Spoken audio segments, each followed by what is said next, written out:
Cache. Bonne pédagogie. Bonne pédagogie, effectivement. Maintenant, le débat est ouvert. Le débat est ouvert. S'il y a des questions à poser à M. le ministre. C'est toujours difficile pour le premier. Le premier, effectivement. Et c'est pour ça qu'un jour, quelqu'un a dit, bon, je sais que la première intervention est difficile, je donne la parole au deuxième. Vous êtes l'un des plus habilités. Je ne sais pas, Non, et puis Bassata, hein, vous l'avez vu tout à l'heure, chaque fois. J'ai été absolument époustouflé par le déroulé de votre exposé et surtout la densité des informations qui sont contenues dans votre communication. C'est vrai, très très intéressante. Peut-être que j'ai le petit défaut du journaliste et j'aimerais, en plus de la richesse extraordinaire de votre intervention, ajouter l'élément que vous avez évoqué, mais qui me semble, peut-être pour le temps, vous ne l'avez pas très bien développé pour nos amis, c'est le paramètre de la communication. Vous avez parlé des forces invisibles, et justement, maintenant, c'est beaucoup plus les forces invisibles qui sont mises en avant. J'ai pour mémoire, l'actuel ministre des Affaires étrangères de Biden, Anthony Blinken, qui, quand il travaille avec Obama, il a parlé de cette révolution silencieuse. Les armées maintenant coûtent cher. Et donc, il est plus rentable de faire certaines choses sans se déplacer, de les faire par les habitants de ces sociétés où on veut apporter ce changement. Et bon, aussi les Turcs, ils ont aussi inventé ce concept, entre guillemets, d'état profond, qu'on peut éventuellement ajouter. Et ce qui m'a plu, et je vais laisser la parole à mes amis, c'est cette référence subtile à Fernand Braudel, parce que vraiment c'est Fernand Braudel, il y a 60 ans de ça, il a eu l'intelligence théorique de voir comment le monde, cette mondialisation entre guillemets, s'est déplacé de Gênes et de Florence pour partir à Lisbonne et Madrid, ensuite à Londres, la City, ensuite New York. Et donc en ce moment, il y a, disons, un choc de plusieurs mondes. Celui qui pense à la mondialisation uniquement au niveau des États-Unis se trompe lourdement. Il y a plusieurs mondialisations, et c'est pour ça qu'il faudrait peut-être, comme vous l'avez si bien dit, intégrer des pays qui apparemment nous semblent ennemis, concurrents, mais qui en vérité procèdent de la même logique. Et si on a cette intelligence de la regarder comme ça, on comprend très bien comment les États-Unis pourraient éventuellement être avec les Turcs, avec les Chinois, avec les Japonais, avec les Russes, et ainsi de suite.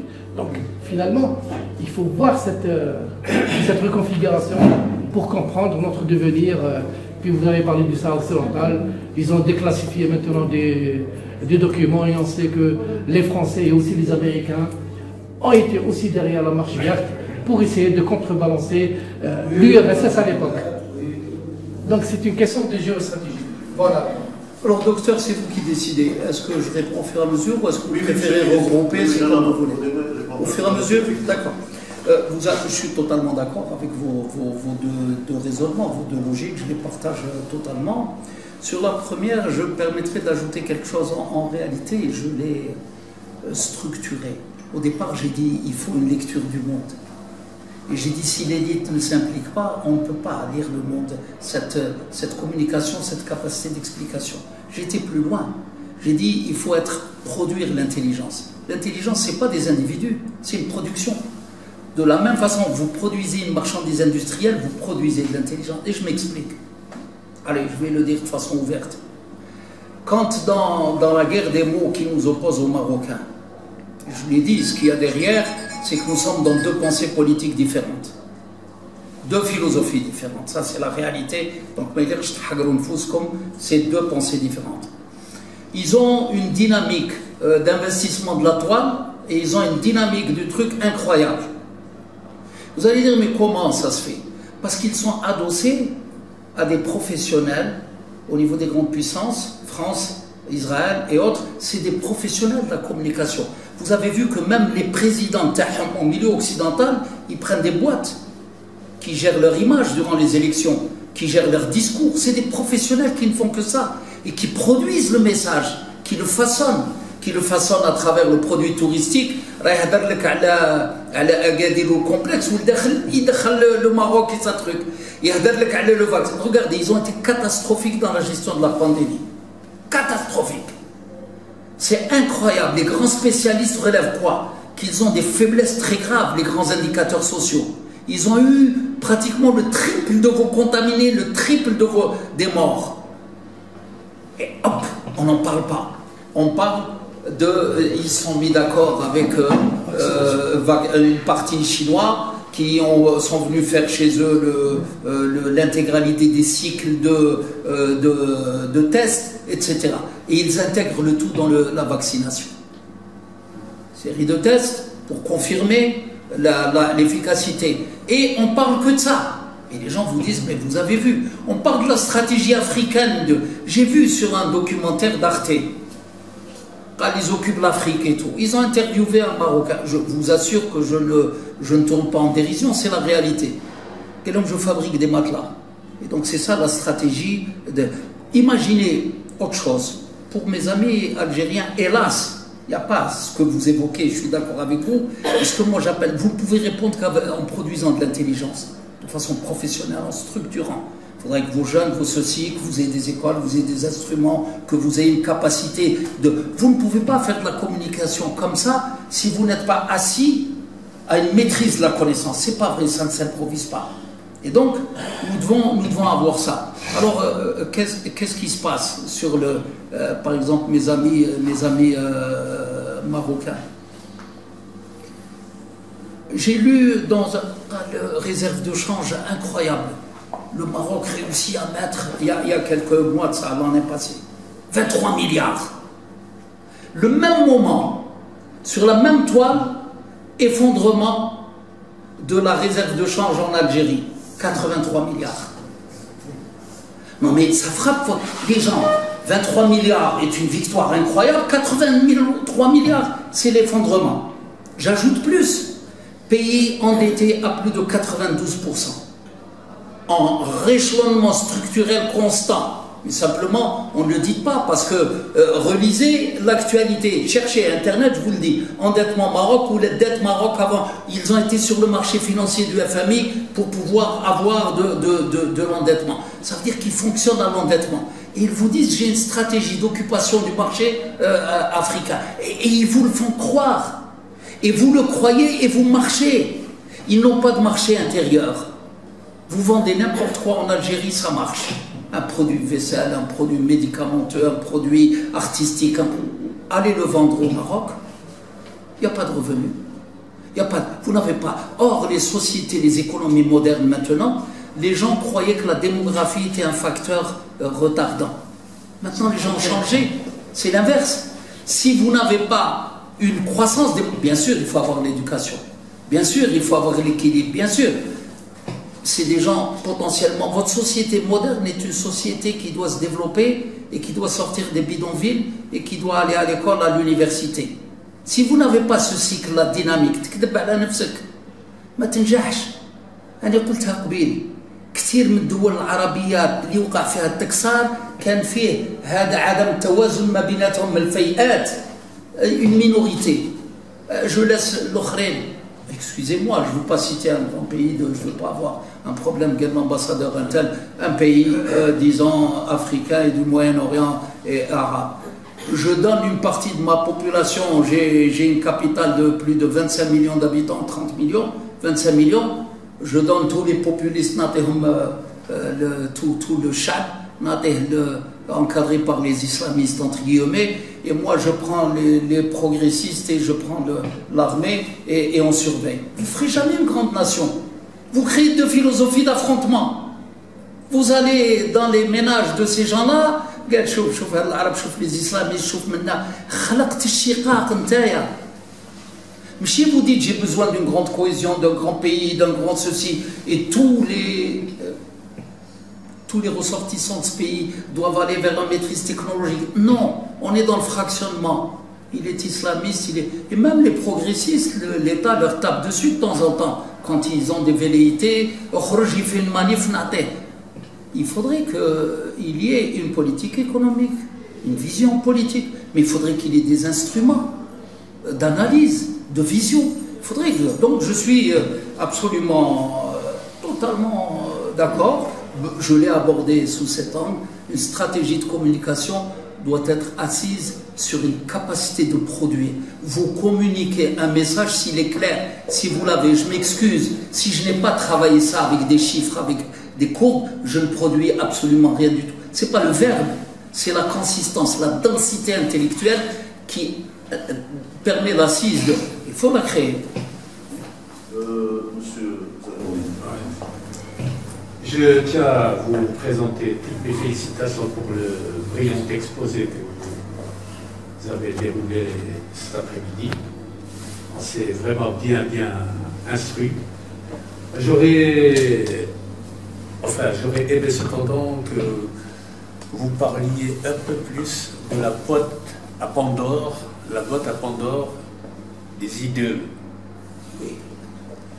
Et par là même, je ne sais pas s'il y a quelque chose à exploiter à travers votre exposé, le processus de réflexion qui guide l'élaboration, par exemple, de certaines lois, surtout la loi de finances, au niveau de représentation. Parce que là, vous avez parlé de fractionnement, vous avez parlé de dispersion de... Donc, je pense que certaines situations sont à connaître par bien des gens avant même de voter. Je pense ça, je pense ça. Alors, vous avez totalement raison, l'IDE, c'est l'investissement direct étranger, l'investissement étranger. Alors comment, ça aussi, quand vous avez une stratégie, une vision claire, une lecture, déjà l'étranger ne vous floue pas. C'est qu'elle a été accueillie avec beaucoup d'enthousiasme. Bien sûr, bien sûr, l'étranger, on le connaît, que ce soit en diplomatie ou autre, il fait face, s'il sent que vous êtes quelqu'un de... Vous savez où vous allez, vous êtes plus crédible, donc il peut travailler avec vous, ça c'est le premier élément. Et deuxièmement, l'IDE c'est bienvenu, c'est très bien, c'est même fondamental. Mais à condition que vous sachiez vous-même quelle est votre stratégie économique. Donc là, j'ai besoin de l'IDE, là, je n'en ai pas besoin. Là, l'IDE risque de mettre... Si on propose, je vous donne un exemple, en Roumanie, j'étais ambassadeur, et j'ai assisté à le PDG de le plus grand société commerciale du monde, qui était, comment vous les appelez, les Français, la grande société commerciale, Ousmane. La grande compagnie des grands centres commerciaux. Auchan. Non, pas Carrefour.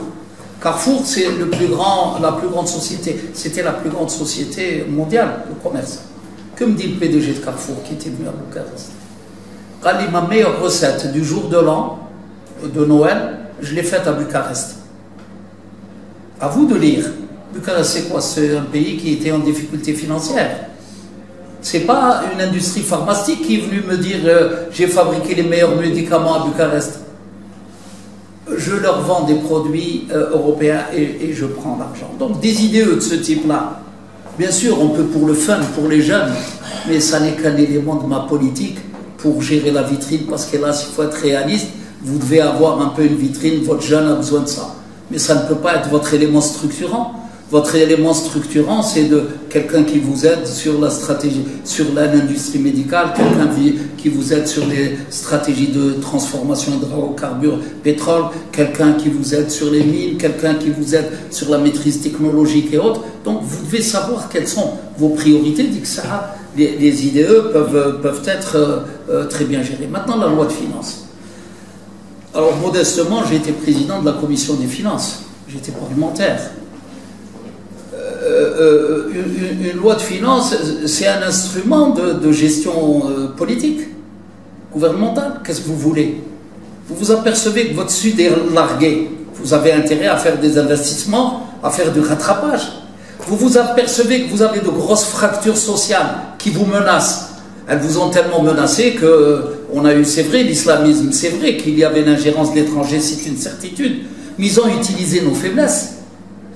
Et quand vous avez le bidonville, l'individu qui peut s'implanter, l'individu qui s'implante dans quelqu'un qui est marginalisé, ou quelqu'un qui croit qu'il est marginalisé sur le plan culturel, c'est vos fragilités.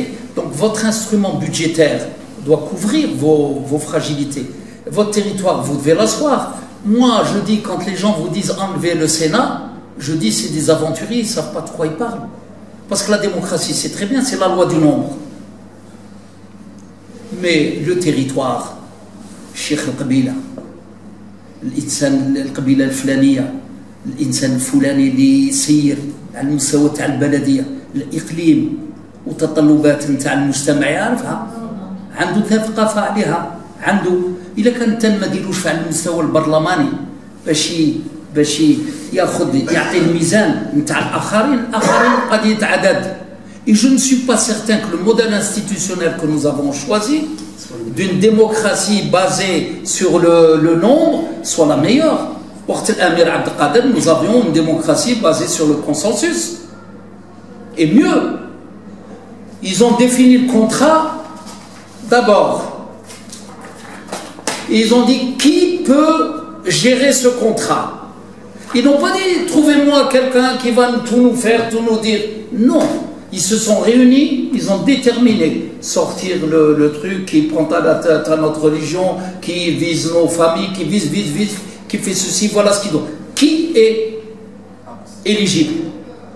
Et ils ont proposé à son père, qui a dit non, moi je suis trop vieux, je vous propose une candidature si vous êtes d'accord. Mais il y avait un contrat, donc il y avait une stratégie, donc il y avait une vision.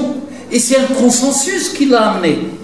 حنا في الواقع ماهوش غير حنا كل الدول العربيه وتاع المغرب العربي واش واقع فيه الميدان السياسي اون فوت لي زيليكسيون تو سي تري بيان وكي تجي في الصح يليق لي نزور بلاد قبايل نهنيهم يليق نزور غردايه يليق نزور ناس الغرب يليق نمشي للبيض يليق نمشي لتبسه نتلاقى الشيوخ نتلاقى دونك يا une cartographie sociale des leaders d'opinion une mécanique sociale réelle qui fait aussi de la politique. Et il y a une mécanique virtuelle, tous les citoyens qui votent. Notre réalité, elle est cela. Donc nous devons nous préoccuper. Si vous n'avez pas en ce moment de consensus, vous êtes foutus. La minorité risque d'avoir, c'est elle qui vous contrebalance du point de vue politique. Si l'étranger gère votre minorité, vous êtes menacé. Si vous ne créez pas une cohésion territoriale, pourquoi j'ai dit territoire et société?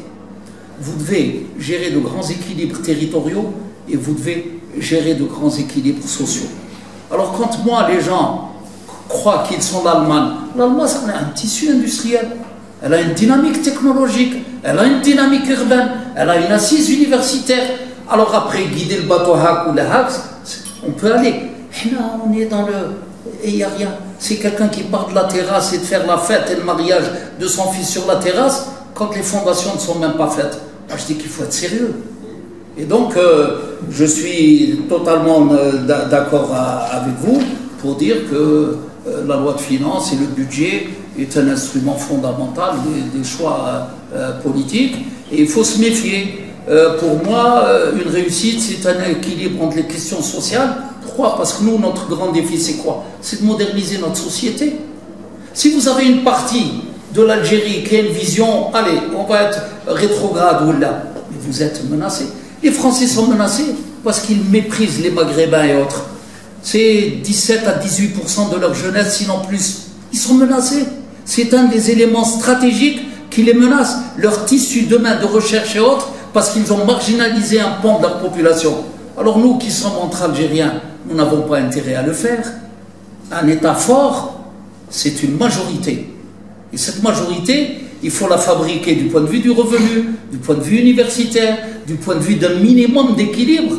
إلا كان واحد عارف روحه باللي كيزيد راه في الهامش راه في مستحيل يتقبل. وإلا كان غدوة ممكن الإنسان يجي في الحدود وفي أي مكان ياكل مخو خلاص راه يولي عدو تاعك. En Libye, quand les Français et les Occidentaux sont rentrés, les gens ont appelé comme prénom leur fils Sarkozy, au cas où vous ne le sachiez pas. Ça n'est qu'après qu'une grande partie de la presse, souvenez-vous, disait pourquoi on n'aide pas la révolution à réussir en Libye. La révolution, c'était une guerre de compétition entre les grandes puissances. Qu'est-ce qu'on va mettre là-dedans? Et puis si on met notre tête, on est écrasé. Donc je vous remercie. Je ne vais pas rappeler la fulgurance de votre exposé comme l'a fait mon ami Koussi Mohamed. Mais vous avez abordé la question de la modernité qui est à mon sens fondamentale et vous l'avez fait avec beaucoup de lucidité, vous avez rappelé l'évidence qu'une nation fonctionne comme un barrage, donc il faut traiter les bassins versants.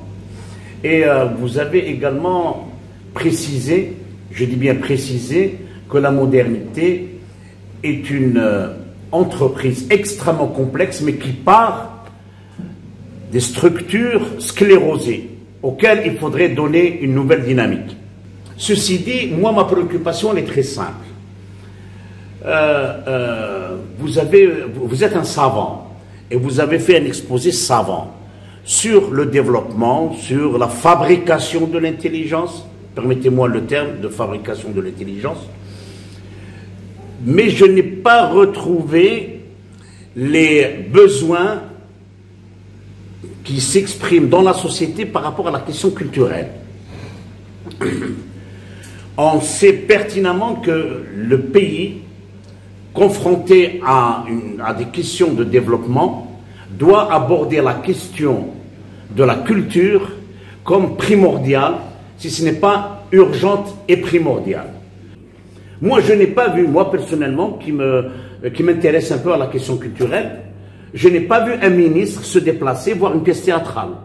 Je n'ai pas vu un ministre, à part M. Bouchama, auquel je dois rendre hommage, je n'ai pas vu un ministre ou un homme politique s'intéresser à la question culturelle et donner son avis sur une production, sur un festival, sur une date importante. Et ça me travaille, moi, qu'on ressente l'urgence de produire, de fabriquer l'intelligence, mais en oubliant que l'intelligence, c'est d'abord la culture. Alors, je suis tellement d'accord que je voudrais vous féliciter, vous remercier, parce que je vais faire dans le minimum de prétention une conférence réussie et une conférence qui est alimentée par ceux qui sont là, qui assistent et qui rebondissent. Je ne dis pas que j'ai tout regroupé, c'est le cas, c'est la production d'intelligence. Je veux faire une parenthèse. Le jeune Fatmouche, quand j'étais Walid Boumerdes, je l'ai aidé à se monter, je l'ai financé. Il n'y a pas que lui, la colline oubliée, tous les grands cinéastes sont venus chez moi. Et j'avais financé un théâtre itinérant, d'une part. J'avais financé le théâtre scolaire, d'autre part. Et je l'ai grandement aidé à être en grande partie ce qu'il est. J'avais fait réaliser à Msila une tente un peu comme celle du cirque pour être un théâtre itinérant qui devait fréquenter un théâtre et des séminaires et des tables rondes, y compris sur les plages de Boumerdes de l'époque. Cela veut dire quoi? Cela veut dire que je suis absolument d'accord avec vous, ça c'est le premier élément. Le deuxième élément, tout à l'heure, quand j'ai été présenté, on a parlé de la méthode, l'approche de réduction de la pauvreté, adoptée à l'échelon universel dans beaucoup de pays, adoptée Banque mondiale, FMI et autres. Et qu'est-ce que c'était brièvement? J'avais développé la thèse et j'ai affronté le patron de la sociologie de la Sorbonne, qui a été ramené par la Banque mondiale pour me contredire, parce que je proposais les cellules de proximité. Il y en a maintenant 300 qui ont réussi. C'est la marginalité n'est pas qu'un problème de revenu. Je suis tellement d'accord avec vous. N'est pas qu'un problème de revenu, un problème financier. C'est un problème, et la pauvreté est un problème structurel parce que il est aussi culturel et mental. Quand vous privez quelqu'un de s'abreuver à sa propre culture, qu'il la méconnaît, qu'il ne la connaît pas, vous ne pouvez pas avancer. Et j'ai été plus loin. J'ai dit aux Français et j'ai dit aux gars de la Sorbonne parce qu'ils n'étaient pas d'accord. Ils ne voulaient pas nous financer, ils voulaient nous interdire de le faire. Ils m'ont interdit 2 choses et j'ai réussi à l'imposer. Sur le bassin industriel de Rouiba Raya, moi j'ai dit, bien sûr, ils sont en difficulté, mais je ne les démantèle pas. Je vais externaliser, je vais privatiser. Les gars qui travaillaient vont créer des filiales. Le gros défi pour moi, c'est que nous sommes un des rares pays arabes qui avaient un savoir-faire industriel. Les camions, souvenez-vous, succession de camions Berlier, SNVI et autres. Et il fallait, et c'est souvent les hommes qui, hélas, gèrent la mémoire industrielle, le savoir-faire industriel. J'ai dit, je ne veux pas le perdre, parce qu'il va aller en agriculture, il va aller à la restauration, il va aller je ne sais où, il est perdu pour moi. Lui, financièrement, il va peut-être se retrouver, je vais lui donner un pécule, je vais lui donner le cap. Ça ne m'intéresse pas. Donc, j'ai mis en place un système, on l'a pensé, on l'a travaillé, un volume Hagda, pour créer une multiplicité d'entreprises basées sur les gars qui avaient le savoir-faire industriel. Mais, pourquoi je dis ça? Et la deuxième, c'est les cellules de proximité, etc. Et j'ai été plus loin. J'ai dit aux Européens, aux Français, je leur ai dit, un gars qui est dans la marge, que vous appelez soit islamiste, que vous appelez bougnoul, vous appelez tout ce que vous voulez, leur théorie Houma, ils vous disent quand vous rentrez, vous êtes intégré si vous abandonnez votre culture de départ. C'est celle-là qui crée problème. C'est votre islam qui est rétrograde, c'est votre vision algérienne qui est rétrograde. Et moi, j'aurais répondu de quelle façon? Je leur ai dit, l'individu se modernise à partir de ses référents. Si vous voulez proposer un nouveau monde moderne, il faut qu'il le fasse à propos de sa lecture. إنسان تعميه وتقول له شوف لي المستقبل راك عميتو ما ينجمش يشوف ما ينجمش يقرا. Donc réhabiliter sa capacité. Et alors dans les bidonvilles, très rapidement, j'avais des gens qui venaient du bassin du Titri, j'avais des gens qui venaient de Kabylie, et puis j'ai aidé Souya à l'époque, Sid Ahmed, qui était professeur ici, m'a envoyé une doctorante. Elle a fait son doctorat avec mon aide sur l'évolution de la structure familiale et sociale des gens qui sont déplacés en bidonville et sur la capacité à conserver leur patrimoine culturel et du terroir. Et on s'est aperçu qu'ils fabriquaient une façade pour l'État. C'est le chauffeur qui les représentait. Voilà, le mumtel haqiqi, il est à l'arrière. Et comment ils ont perdu? Et donc, j'avais pris une initiative, j'avais les sports universitaires. Et donc, j'ai dit, il faut des gestes de réhabilitation pour marcher avec ce que vous dites, pour être totalement dans ce que vous dites. J'ai dit que chaque bidonville allait parrainer une des universités sportives qui venaient, puisqu'il y avait des compétitions sportives. Et non seulement ils vont la parrainer avec leurs produits artisanaux, produits culturels, mais ils vont déterminer une mi-journée gastronomique et autres. C'est pour recréer. Vous ne pouvez pas réhabiliter des populations si votre tissu social est dégradé, il faut le réparer. Vous avez vu quand la main de quelqu'un est brûlée ou là, on met du tulle gras. Qu'est-ce qu'on fait? On veut régénérer la peau. Alors je suis tellement d'accord avec vous. Vous ne produirez rien, ce que j'appelle la production de l'intelligence, si vous ne régénérez pas. Mieux, si c'est avec votre imaginaire que, vous inventez votre nouveau monde, vous vous prémunissez des autres. Si votre imaginaire est détruit, et je l'ai dit au départ, je me suis attardé beaucoup, j'ai parlé de Katib Yassine, j'ai parlé de Mouloud Fer'oun, c'est pour dire que je suis d'accord avec. Si vous ne procédez pas à une lecture de la modernité à partir de votre... Vous êtes... Alors, je vous raconte une anecdote, j'ai été, je ne vous cache pas, choqué, jeune, début des années 80, je me suis retrouvé aux États-Unis, je maîtrisais le dossier, donc j'apparaissais, et puis on s'est retrouvé le soir, un groupe, Ardona, et puis il y avait des élites, et puis on discutait. Un Américain qui, on parlait un peu, moitié anglais, cassé, moitié français, moitié... Et puis à un moment, il me regarde, de bonne foi, hein, et il me questionnait, je sens qu'il était gêné. Il me dit, mais Ntouma, vous êtes d'où? L'Algérie? Pour lui, de bonne foi, il ne savait pas où c'était, il ne savait pas ce que c'était. D'ailleurs, il a confondu, je ne vous cache pas, il l'a situé à côté de la Suisse. Il me dit, mais... Et après, j'ai compris qu'il me demandait quel était votre espace culturel. C'est comme ça qu'il vous identifie. Ntouma Chkoun. Alors, si vous parlez que de Ronsard, de Voltaire, c'est très bien. Mais vous n'êtes qu'un Français d'emprunt.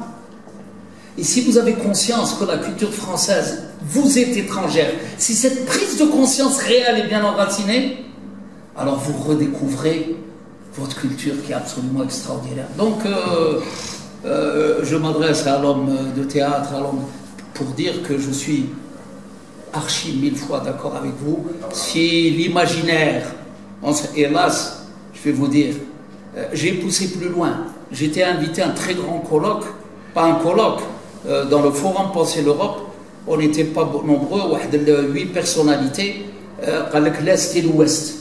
L'Europe de l'Est, ils se sentaient menacés, la fracture, ils nous ont demandé notre avis. Et nous étions quelques-uns, donc on n'était que 6 ou 7, c'était de grosses personnalités et autres. Ils ont fait des analyses économiques, les pays de l'Est en retard, mais ceci. Et je vous le montrerai, ma communication, ma conférence, mon entretien. J'ai dit que l'imaginaire était une question fondamentale dans le rattrapage. Je leur ai dit, quand vous ouvrez un dossier à Bruxelles, si vous ouvrez le dossier des Balkans à la Roumanie, vous voyez Dracula. Si vous ouvrez Londres, vous voyez Shakespeare.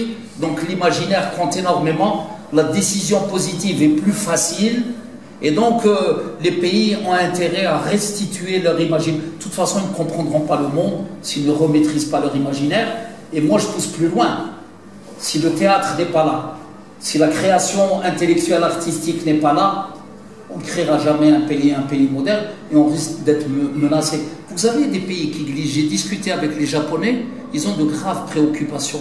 Ils vous disent, nous commençons à nous occidentaliser à l'excès, nous risquons à terme d'être perdus. Et nous avons des signes qui ne trompent pas.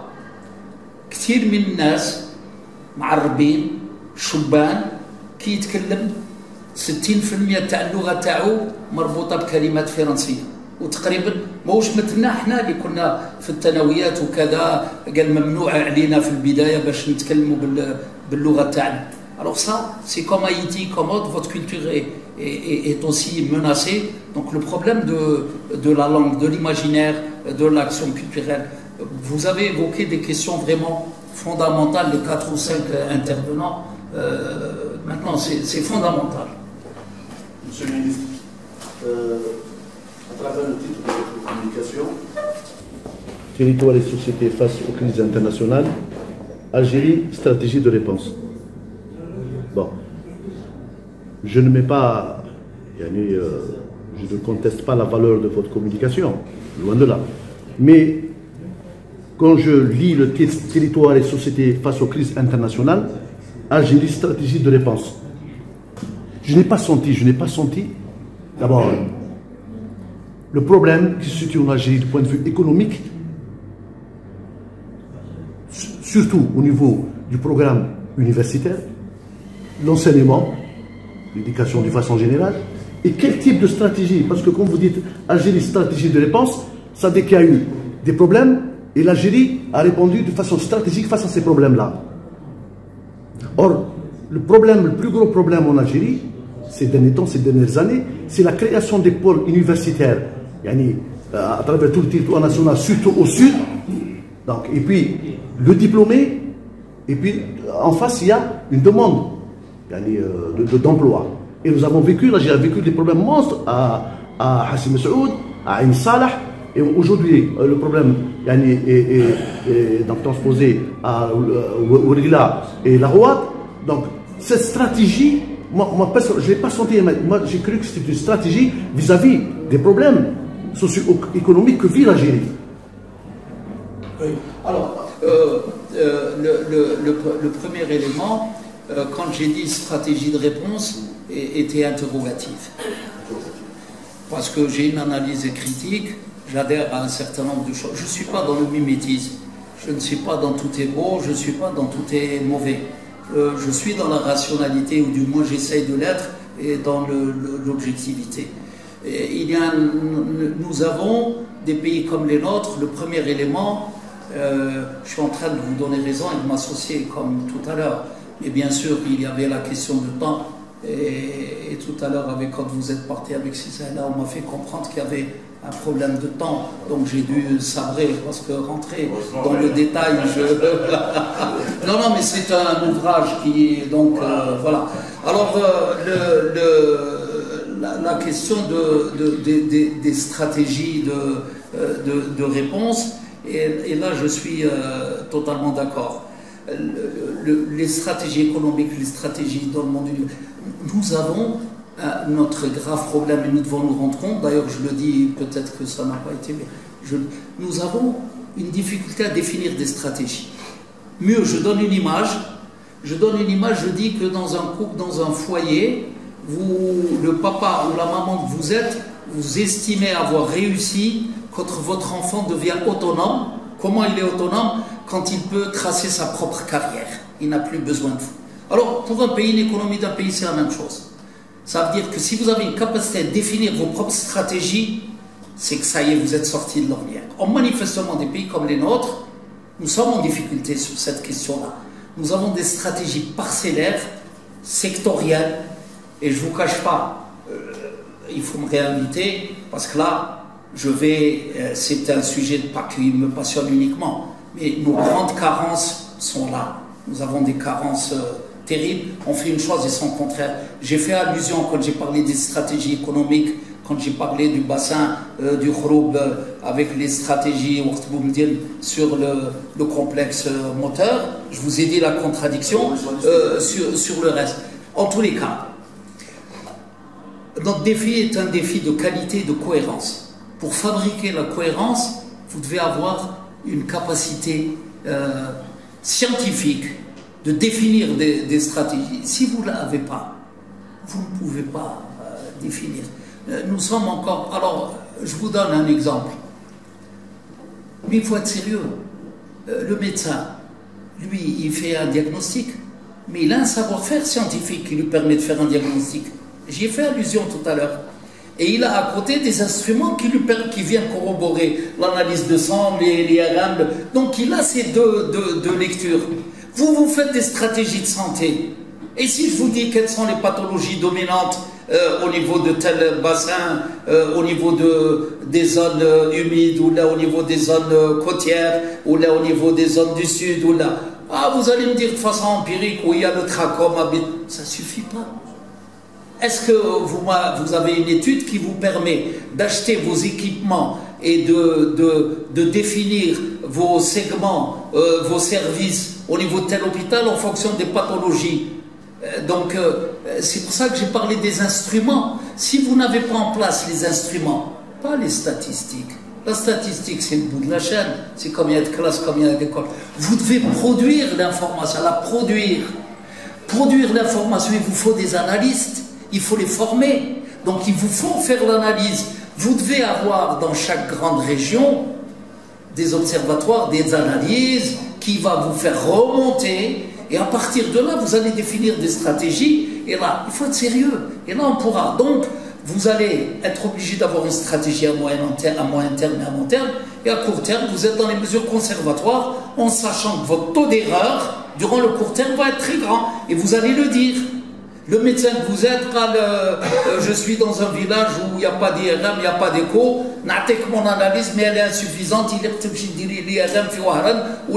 vous avez reconnu sans objectivement votre... Et donc nous sommes, pour ne rien vous cacher, je suis totalement d'accord. Et donc au niveau de l'échelon... Par contre, il y a le paradoxe. Nous sommes nettement mieux placés que les autres. Paradoxalement. Le système d'enseignement, on dit qu'il est précaire et on a raison. Mais en même temps, vous comparez au Maroc et beaucoup de pays, vous avez 90 universités, centres universitaires, comptez combien ils en ont. Donc vous avez l'infrastructure. Vous avez l'enseignant, mais il n'est pas maître de conférence, il n'est pas de niveau. Vous avez le nombre. Vous avez l'étudiant, mais il n'a pas la qualité. Ils peuvent sortir avec... ils sont jumelés avec Centrale et avec l'ENA, ils sortent un produit... C'est d'ailleurs une des stratégies, on pourra en reparler. De la même façon, vous voulez vous mettre à niveau du point de vue industriel, il faut le même argent, la même pensée, la même stratégie du point de vue universitaire. Et quoi? Vous allez choisir de grands agrégats, l'électronique, travaux publics, le droit, le business et l'économie, le spatial, et en mathématiques, c'est les Russes, je me conventionne de grandes universités, je choisis 2 ou 3, 7 ans. Ils me forment des étudiants, ils me forment des formateurs. En économie, la même chose, en ceci. Il ne faut pas que j'ai peur. Si vous voulez aller vers la modernité, si vous voulez faire du rattrapage, quand vous produisez en Andalousie, il a envoyé des gens. Il a appelé la faculté, le monde arabe maintenant, et l'ancienne faculté des arts et des sciences de Paris. 4 siècles, ils étaient avéroïstes. Ils étaient, vous avez raison, ils étaient rochdistes. 4 siècles. 4 siècles, ils ont accepté de prendre votre philosophie, prendre votre savoir, avec des polémiques Saint Thomas d'Aquin, avec des polémiques avec Loul, avec etc., etc. Donc il faudrait que vous persuadiez, que vous acceptiez, de la même façon que vous êtes convaincu que la mise à niveau du point de vue industriel, il y a des technologies que je dois apprendre, le savoir-faire, le savoir scientifique, il est en partie chez eux. Ça, l'idéal c'est qu'ils me reviennent, mais pourquoi pas de façon massive me conventionner avec Centrale. Le Chinois m'a dit, le gars de Centrale, il me dit, écoutez, vous savez, les Chinois ont exigé une école centrale. Et ils ont exigé de garder le label. Moitié des enseignants sont de Centrale, moitié des enseignants sont chinois, et nous avons une convention. Le chinois, qui est à un autre stade de développement que nous.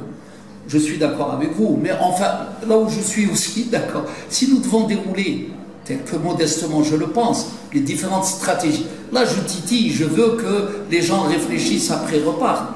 Et là on peut partager, j'ai des visions à proposer. Maintenant ça prend évidemment, vous l'avez compris, énormément de temps, et c'est extrêmement passionnant, mais vous avez totalement raison de soulever, parce que vous avez été à ce qui est structurel, ce qui est fondamental, et vous avez compris, quand vous faites le tour de vos questions et de nos débats, c'est pour ça que je vous ai dit, nous allons aller ensemble et nous allons déconstruire et reconstruire ensemble, et je vois que ça a marché de façon absolument magnifique. Je pousse plus loin, c'est comme ça qu'il faut avancer. L'aménagement du territoire, avec des administratifs. J'ai passé 24 ans à l'intérieur, j'étais patron du développement. Donc je suis de l'administration, je sais de quoi je parle.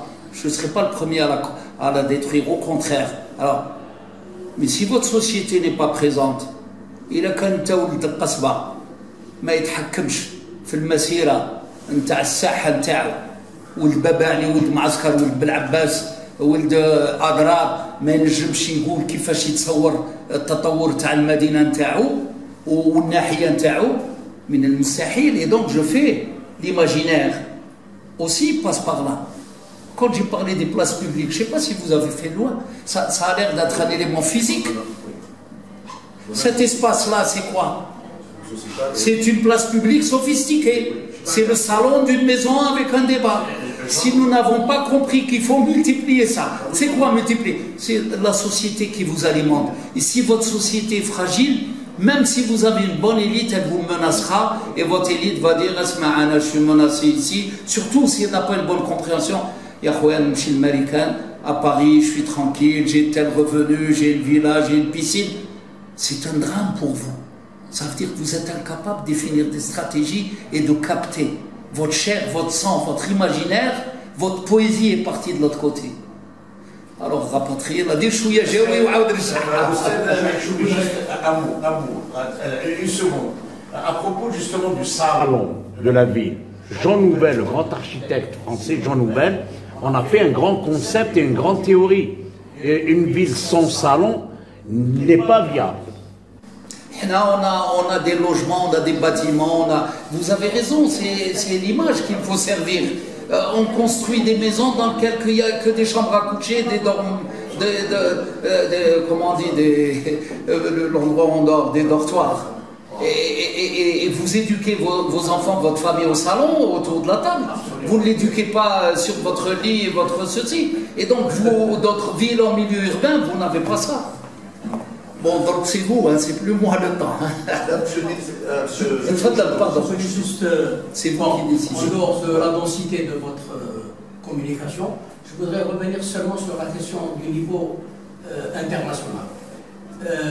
Vous avez abordé dans un ensemble plus grand la grande... sinon ils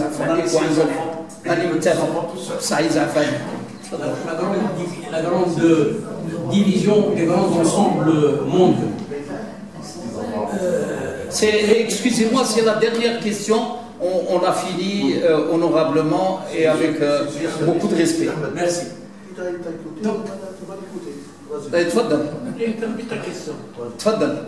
je continue. Donc sur la lancée, cette mondialisation a fait, j'allais dire, le terme mondialisation, le concept mondialisation a été inventé après ça. Ils nous ont inventé la mondialisation pour camoufler surtout la division internationale du travail. Et de là, le concept de mondialisation est revenu pour répartir convenablement à leur guise, chose qui vous est chère, à leur guise la domination. Donc je vous donne votre territoire, mais je garde la domination d'une manière plus subtile, plus vicieuse, j'allais dire. Alors, on ne pas dire plus intelligente. Oui, pardon, termine. Toujours dans le même ensemble,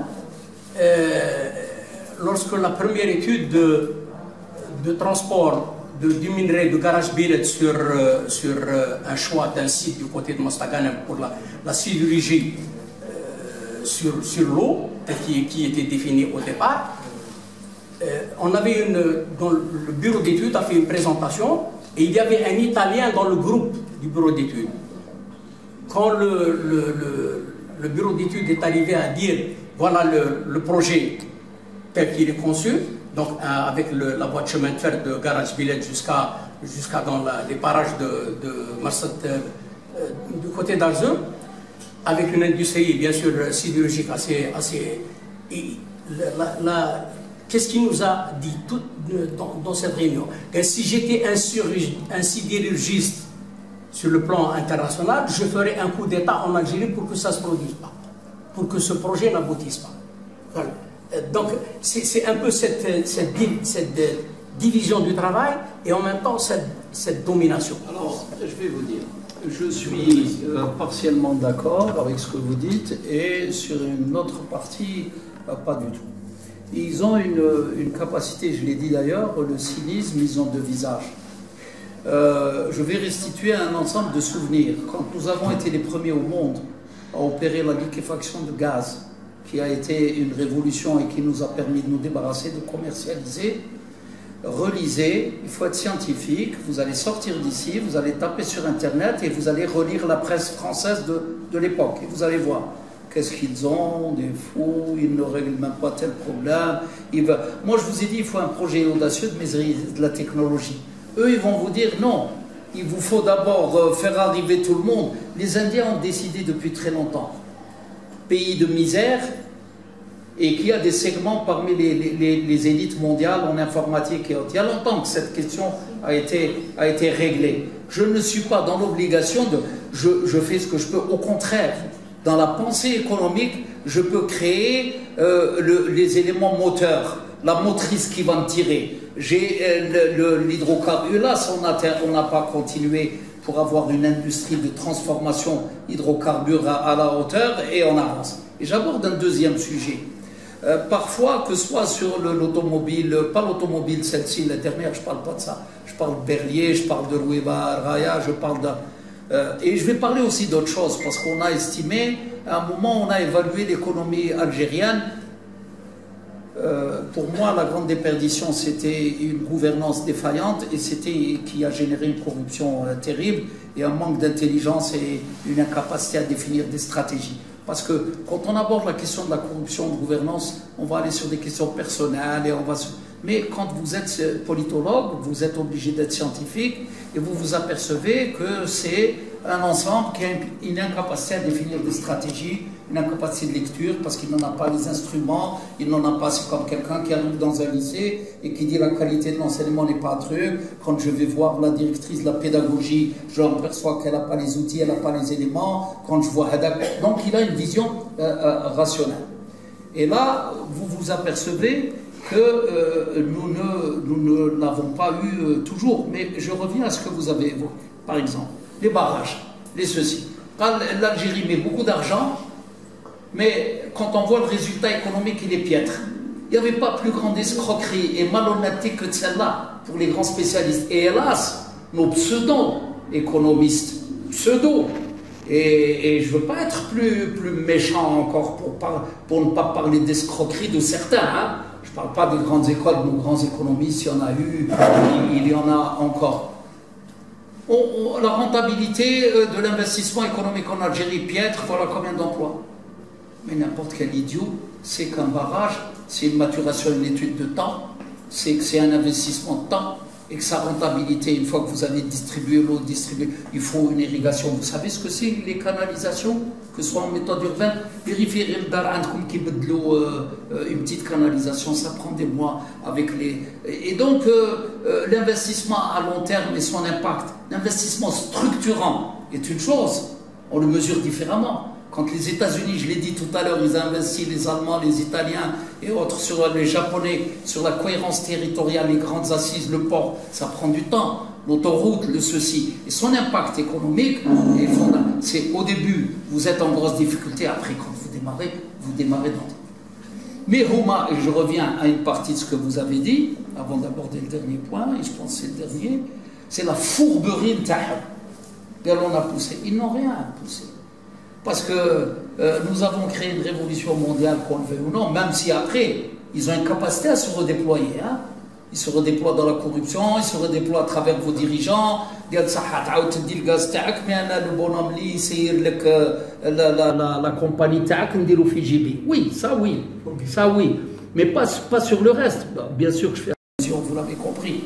Mais sur le reste, non.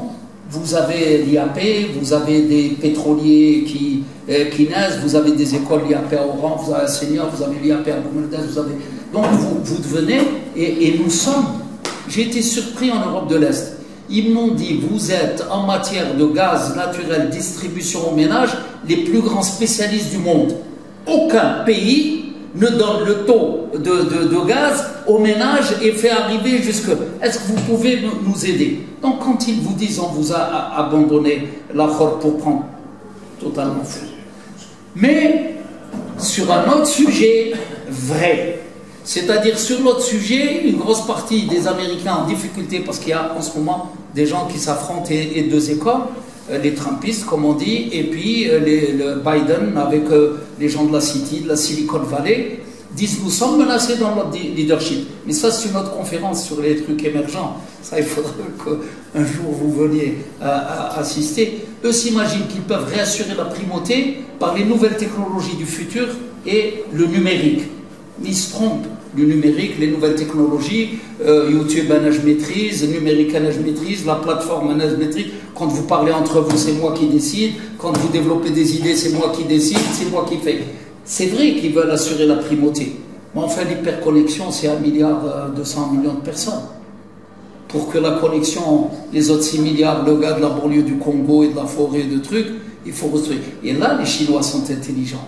Je l'ai dit tout à l'heure dans la route de la soie. Ils sortent le monde qui est dans la périphérie, ils veulent le faire arriver, comme ont fait les Américains sur Marshall, même si les Chinois disent c'est pas ça, mais ils estiment que le nouveau monde doit arriver à un certain niveau pour combattre l'autre. Alors ils leur disent mais vous endettez, mais ils s'en fichent d'endetter. Leur préoccupation n'est pas d'endetter, leur préoccupation c'est de créer un nouveau monde pour faire face à l'adversité. Donc ils mettent l'argent sur la table. Et là je suis d'accord avec vous. Ils pensent créer une superstructure qui gouvernerait le monde. Et là, les Israéliens sont beaucoup impliqués. Pourquoi? Parce qu'ils sont une hyper-minorité. Et ils ont toujours investi dans les segments dits de l'intelligence financière, de l'intelligence technologique, de l'intelligence médicale. Et avec cela, ils ont l'expérience de pouvoir diriger une grosse partie de la gouvernance. Donc certains s'inspirent. Et c'est la raison pour laquelle vous allez sur les grands courants, les dataïstes, les humanioïdes, tous les grands courants dans lesquels les patrons des GAFA sont tous dedans. Ils sont tous dedans, les 15. Et donc c'est vrai que de ce point de vue-là, mais enfin là aussi c'est un débat, il n'est pas sur place. Sauf, chaque fois que vous avancez d'un pas, c'est un pas positif. Bien sûr, vous apprenez à exploiter un puits. J'ai parlé de l'Oumbar, vous avez un savoir-faire industriel, vous avez... si, moi au début, quand on m'a posé la question sur les stratégies de montage, j'aurais dit si l'objectif c'est d'apprendre ce que c'est qu'une automobile, comment le fluide, comment l'élément moteur et tout, mais allez, je mets de l'argent et je fais du montage durant 3 ou 4 ans, et puis après, comme les Chinois, je pars à copier, puis après j'invente. Si c'est cette phase, c'est bien. Mais si c'est resté dans la première phase, c'est niette. Donc on partage totalement, mais ils ont une fourberie que vous n'imaginez pas. Et puis, je pense que c'est des écoles. نتكلم إذا سمح لي بالعام واش دخلوا فيا؟ خاسر انا يسألني أنا بالنسبة لتحديد استراتيجيات حتى لو صح يسألونها. J'étais invité au Portugal et en Espagne avec quelques personnes pour leur dire quelle est la stratégie de mon futur pour la péninsule ibérique pour 2050. C'est vrai que eux appellent. Mais proposer des visions comme celles qu'ils vous ont proposées. Quand on est sorti du lycée de Mascara, j'étais quand les Français sont partis, le professeur Mtana, il vous serait incapable de fabriquer des allumettes. Non seulement on les a fabriquées, mais on a brûlé des forêts avec eux.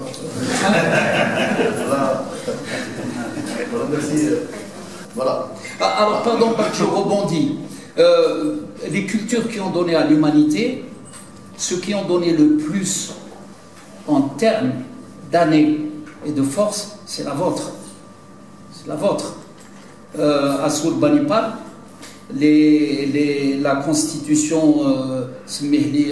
en Irak, l'écriture, c'est 4000 ans, 5000 ans.